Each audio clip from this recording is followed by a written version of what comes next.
What's up, YouTube? I actually recorded this video yesterday, but yesterday was 4th of July in America, so it was really loud with a lot of fireworks, so I'm recording it in a hopefully more audible version today.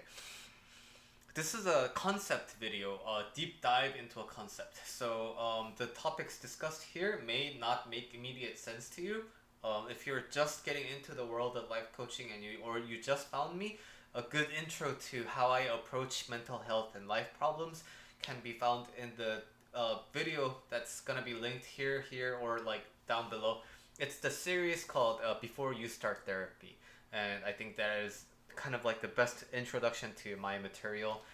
If you haven't checked that out, please do check that out.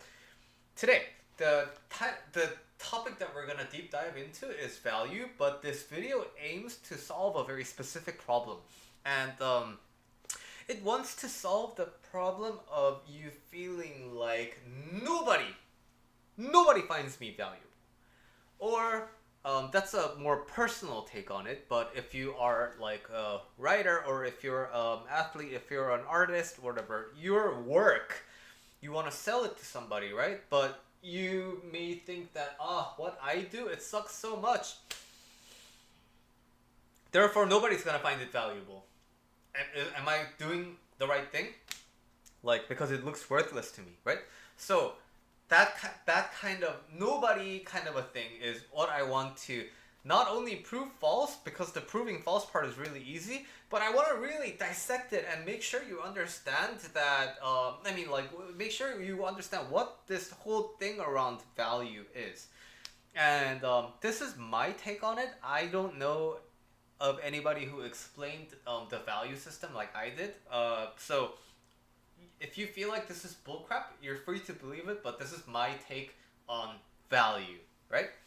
Okay, so the beginning premise is that, okay, if I have social anxiety, or if I was bullied and have a lot of self-esteem issues, I may believe that nobody likes me, and nobody prioritizes me. Therefore, I'm gonna be forever alone, and yeah, this is how it is, and that may depress you.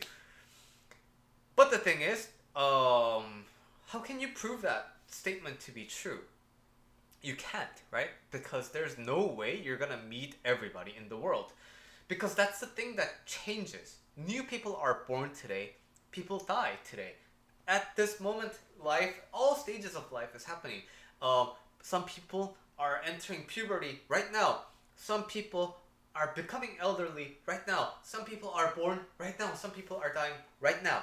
That's just the way of things. And so you may believe that nobody likes you, but like, can you prove that for the rest of your life you're gonna meet everybody in the world and you can confirm that nobody is gonna like you? You can't prove that, right? So it's just a statement that you feel like believing. And if you are the type of person who can be like, oh yeah, if that's not true, I don't have to believe it, then good, then this video has done its job. But a lot of the times we believe a lot of bogus things because we want to, right? Like, that's what the whole gambler's fallacy is about. Like, and confirmation bias. Like, it's all like, there's a really good book on this called I think Irrationally Rational. It's Irrationally Predictable. But basically, it's like we have lots of thought patterns that are not true, but we're really led to believe in it because of the nature of our psychology. And yeah, so maybe it matters to you that it's the truth, maybe it doesn't. So assuming that it's not enough for you, yeah, okay. I know that I can't meet everybody in the world and prove that nobody likes me, but I still feel like that. Then let's take a deeper dive into what the value is, right? So now, the first one I talked about in terms of like your own personal values. So the next time I'm gonna talk about more like an artist example. You're an artist. You draw, you create, you paint, you do all sorts of crazy like creative things that other people awe at. You know, for example, like I don't have any artistic skills, so like when I look at artists who draw stuff, it just amazes me. And so you may draw, but you may believe that your artwork is valueless. Nobody's gonna like it. Nobody's gonna find it good enough to hire you, whether it be for work, whether it be for freelancing projects. You may believe that. But like I said, you haven't met everybody, and you haven't verified that no one's gonna like your art, that no one's gonna find your art valuable. So when you have these type of thoughts, it's very easy for you to not take that action of showing your art to other people, because you're afraid of confirming that. Like, oh, see, that's what happened, right? I told you nobody likes me. Why did I have to go out and confirm that it's true when you hear that somebody doesn't really like your drawing? So by preventing yourself from talking to other people and showing your art and verifying whether they like it or not, what you're blocking is an exchange. And what that exchange is it's an exchange of your potential value to your realized value. What I mean by that is, if there are 10 people in this room and I have this artwork I want to show them,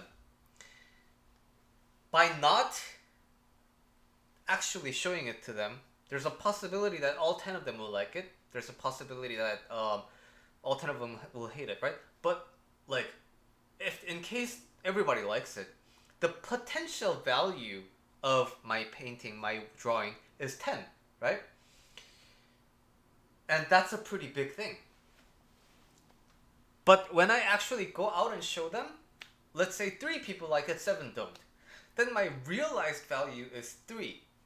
And so by focusing on the 7 lost value, that's what prevents you from going out and showing your work and offering yourself to other people, because that loss is what makes it so like hurt. We like winning, but at the same time we hate losing things. So this is a proven kind of a behavior in terms of like sales. People generally don't want added value, but they really want to avoid losing value. So by having this potential value and actually realizing it makes you lose potential value. So that's what you're afraid of, and why I'm trying to normalize it. It's natural for you to feel that way. But I want you to take away some other nuances too. The potential value that I just described here is based on the assumption that there are only 10 people in the room. But there aren't only 10 people in the world, right? So right now, let's say there are like, I'm really bad with numbers. So like, let's say there's like 13 billion people in the world. So right now, your potential value is 13 billion. But at the same time, you never know, a person who's going to be born 10 years from now is going to find your work valuable. You never know if a person who passed away 10 years ago would have really appreciated your work. So when you expand the time zone, when you expand the possibilities of time, what you realize is that your potential value is actually infinite. It can go from the beginning of time to the end of time. Your potential value is infinite. That's what lies inside of you. That's the first thing I want you to remember about potential value. And now, that doesn't mean that everything that I do is gonna be valuable, like desirably valuable to a lot of people, right? For example, I'm a life coach. I think I'm a fairly good life coach, but at the same time, I can improve my coaching, and that's what I've been doing for the past year, right? So if you were to compare the value of my, like, realized value of my coaching from a year ago and today, I know that the realized value of my coaching today is higher. So that means that there is, depending on my skill level and depending on my proficiency at creating the work that I make, the actual value changes. And so there's 3 terms I want you to be familiar with. Number 1 is potential value, which is infinite. Number 2 is realized value, and realized value is what you find out by talking to other people and offering you and your work. Like, it's going from this person can either like it or not like it, and confirming this person does like it, does not like it. That's realized value. Actual value, I want you to know, is depending on my skill set and my capacities at the time, like the real value of it that's like hidden behind if I were to talk to everybody, that's the number I would arrive at eventually. So that's actual value. So by preventing yourself from offering yourself to other people because of the loss in potential value, you are preventing yourself from realizing what the actual value is. And a really good example of this is advertising, right? So advertising depends, the effectiveness of an advertising depends on the copy and basically what I write and how I present what I'm advertising, right?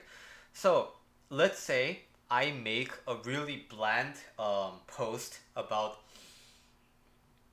my coaching services, and then it's just a very generic picture of me, and then I say, come experience life coaching by Billy. Now, that may move people's some heart. That may motivate some people to check out what this guy is doing. But what is more effective at changing people's perspective is like me showing that I am capable of solving your life problems. If I show a before and after in terms of client testimonial, and then I tell them in my copy, instead of like just come experience Billy, like I say, I know how social anxiety can really hold on to your life, but I want to tell you that there is a way around social anxiety, and there's a permanent way to deal with social anxiety, and I want you to check that out today by downloading this free ebook, right? That's more or less what I write in my ads. That has more actual value because like it is more effective in, I utilize more of my skills. I put more of what I know out there. I put what I may more of what other people may find valuable out there. So between these two advertisements, the actual value is different. But if I turn on my ad for like one day and then I get scared and then I turn it off, I didn't give enough time for that ad to be realized. So I can't tell how effective that ad is because I didn't give it enough time to show itself to the world. And again, nothing wrong with that. But what I'm saying is it just prevents you from making intelligent decisions about your growth.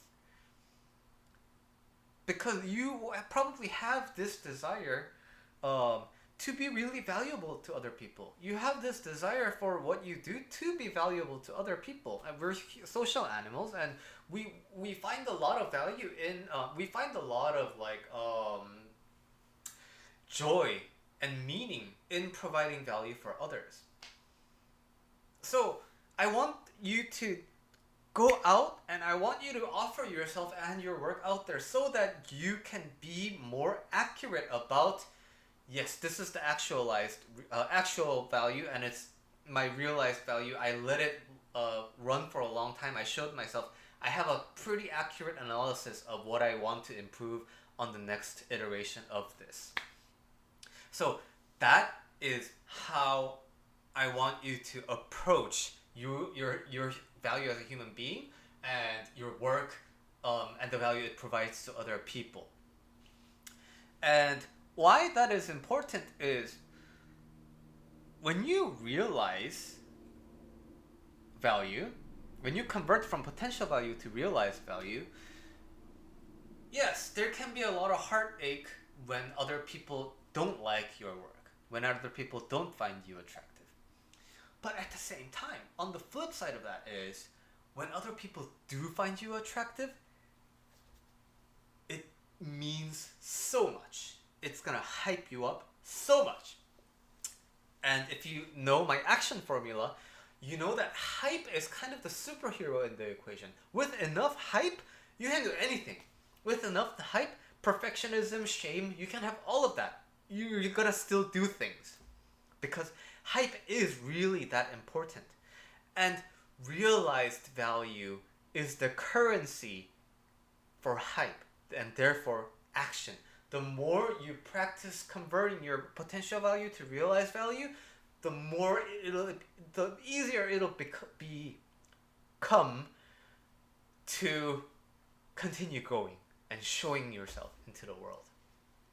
And when you mask what you are, when you mask your offerings, it prevents an accurate analysis of what your actual value should be, right? And again, nothing wrong with that. I'm just saying that's the outcome of that. And you may have lots of reasons to not accurately show yourself. Let's say we live in an environment where it's very hostile to transgender people. Today I saw a tweet saying that resumes are more likely to be tossed into the trash if it contains they them pronouns. And I read the comments, like mentions in the tweets, and to be honest, it was really depressing, and it showed the state of the world in which our transgendered friends live in.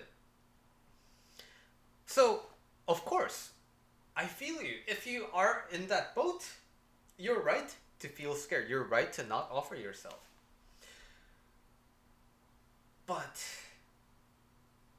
the result of that is what I'm outlining to you. You never really get the chance to convert your realized value into your actualized value.